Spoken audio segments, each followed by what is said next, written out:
तीसरा और final framework जो हमने तय किया था बेलवेदर सीट स्टडी एनालिसिस के लिए वो था द माइक्रोकॉस्म, मतलब वो सीट जो बंगाल की अर्बन, रूरल और बॉर्डर पॉलिटिक्स को एग्जैक्ट अपने सीट पे ही डिपिक्ट करता हो। ये सीट है हावड़ा। हावड़ा बेल्ट वैसे भी पश्चिम बंगाल का सबसे ज्यादा वोलेटाइल क्षेत्र माना जाता है। तो वो क्या है जो हावड़ा को इतना वोलेटाइल और कॉम्प्लेक्स बनाता है? दरअसल हावड़ा में वो सब है जो बंगाल को कॉम्प्लेक्स बनाता है। Urban literacy, rural culturalism, minority Matua conflict और सबसे ज्यादा जरूरी बॉर्डर पॉलिटिक्स का सबसे ज्यादा इंपैक्ट, ये सभी चीजें हावड़ा में देखने को मिलती हैं। अर्बन लिटरेसी का असर ये है कि आरजी कर का जो कांड संदेश खाली का जो विवाद सबसे ज्यादा देखने को मिलता है वो इसी बेल्ट में देखने को मिलता है। यही वो बेल्ट है जिसकी वजह से भारतीय जनता पार्टी की केंद्र सरकार ने महिलाओं के आरक्षण बिल को बीच चुनावों में संसद सत्र बुलाकर लाने का प्रयास किया, ताकि महिलाओं में एक मैसेज ये जाए कि जो टीएमसी की महिला विंग है, जो महिला लीडरशिप है, उससे ज्यादा सोच पश्चिम बंगाल की महिलाओं के लिए भारतीय जनता पार्टी रख रही है। और यही वो महिलाएं हैं जो लक्ष्मी भंडार से इतर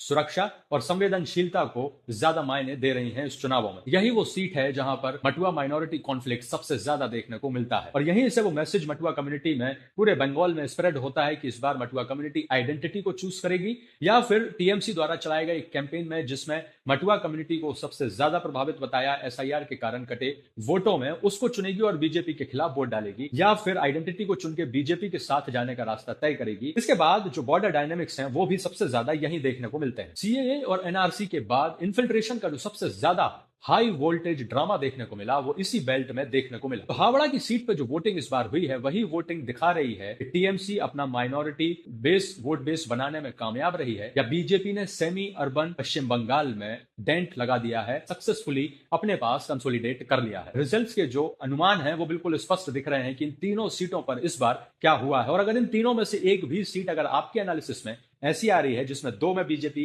या एक में टीएमसी या दो में टीएमसी एक में बीजेपी या तीनों में बीजेपी या तीनों में टीएमसी, तो फिर रिजल्ट बहुत क्लियर है। मेरे एनालिसिस में भी यही देखने को मिल रहा है कि अभी 2:1 रेशियो चल रहा है। वो 2:1 रेशियो कौन सी है वो सीट है, आप बताना चाहें तो मैसेज में बता सकते हैं।